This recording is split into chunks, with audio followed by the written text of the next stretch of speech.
Welcome to the Explainer. Have you ever been driving at night and thought, the glare from those streetlights seems worse than it used to be? Or maybe you've noticed that colors just don't pop like they once did. Well, it's easy to brush that off as just getting older, but today we're diving into cataracts. It's a condition that, let's be honest, most of us will deal with at some point. And the trickiest part? The early signs are incredibly easy to ignore. I absolutely love this quote from our source material because it just hits the nail on the head. It's so true, right? Cataracts don't barge in and make a scene. They don't just flip a switch and turn the lights out. Nope, they're polite. They just kind of sneak in super quietly. And that's the real trap, isn't it? We mistake these early signs for the normal wear and tear of life. You think, oh, that street sign is just a bit smudged, or wow, headlights are really bright these days. It's so easy to just dismiss it and move on. So, what is a cataract really? Our source gives us this fantastic analogy. Just picture the lens in your eye as a perfectly clear crystal wine glass. Now, over many years, that crystal starts to get cloudy. It slowly turns into that frosted glass you see on the bathroom window. That frosting is the cataract, and its job is to scatter light all over the place instead of focusing it, which is where all the problems start. Okay, so how do you actually spot this frosting process before it gets really bad? Well, there are 7 key red flags we're going to talk about, and you'll want to pay close attention to these, especially as you get into your 60s and 70s. Some of these signs are, really dramatic and pretty hard to miss, but others, they're much quieter. So quiet, in fact, that you could overlook them for years. Here they are, all 7 of them at a glance. We're not going to go through every single one, but let's zero in on a couple of the really common ones that people tend to explain away for way too long. This is a big one. One of the most common and, frankly, one of the most dangerous signs is when driving at night just starts to feel really difficult. Headlights from other cars might explode into these starbursts or halos, and suddenly it's tough to even see the lines on the road. If you find yourself with a white knuckle grip on the steering wheel, just dreading any trip after sundown, that is a massive red flag. And what's so great here is that this gives you a clear framework for how to respond. If your gut is telling you that night driving feels unsafe, listen to it. That's a medical symptom, not you just getting old or losing your nerve. The key is to match your action to the risk. A little glare? Okay, book an exam. But if you're actively avoiding it or have had a close call, it's time to stop driving at night completely until you get it checked out.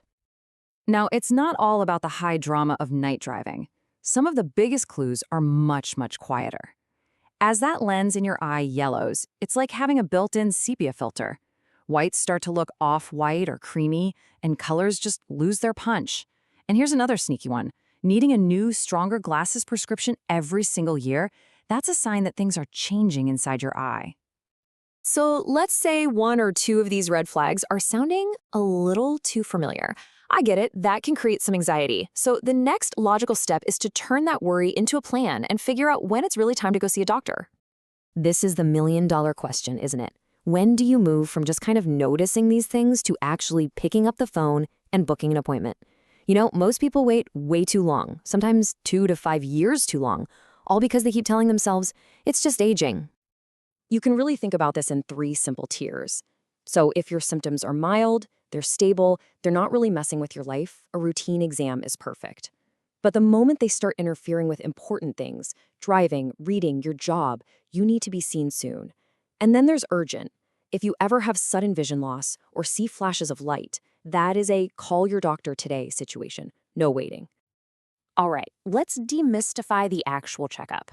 Because honestly, a fear of the unknown keeps way too many people from just going in. But the reality is, a cataract evaluation is totally straightforward. And importantly, it's completely painless. It's really just a series of very familiar steps. Yeah, you'll read the classic letter chart, of course. They'll use some eye drops to dilate your pupil. That just opens it up wide. And then they'll use a special microscope to get a super magnified, up-close look at the lens itself. The whole point is to get a crystal clear, definitive picture of what's going on with your eye health. Okay, let's talk about the elephant in the room for a lot of people, the cost. Understanding the money side of things is absolutely key to moving forward without fear.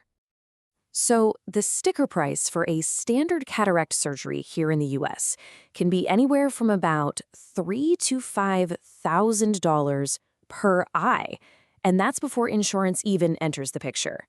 Yeah, seeing a number like that can be pretty intimidating. But, and this is a huge but, here is the critical difference. That sticker price is almost never what you actually pay out of pocket. As soon as cataracts start to interfere with your daily life, the surgery is considered medically necessary. And that's the magic phrase.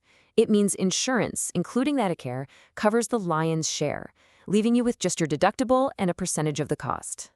This table breaks it down even more clearly. For a standard surgery with Medicare, once you've met your deductible, you're usually looking at about 20% of the approved cost. So what does that mean in real dollars? Often somewhere around $1,000. The big takeaway here is that insurance coverage makes this essential, life-changing procedure so much more accessible than that scary sticker price would have you believe. So let's pull all of this together. We've talked about the signs, what the checkup is like, and the financial piece. Now it's all about empowering you to figure out what your next step should be. So just do a quick mental check right now. How many of these really sound like you? My vision feels cloudy. I hate driving at night. Colors are just dull. The key thing here is that if even 2 of these hit home, that's your cue. That's the sign that it's time to stop guessing and get a real answer from a professional. And honestly, this might be the most important takeaway of all. The word cataract is not the scary part. You know what's truly scary?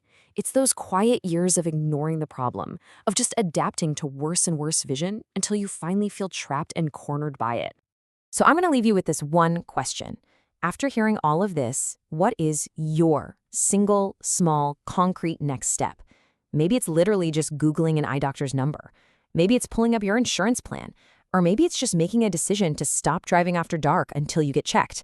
Whatever it is, that one small step is your path back to seeing the world clearly.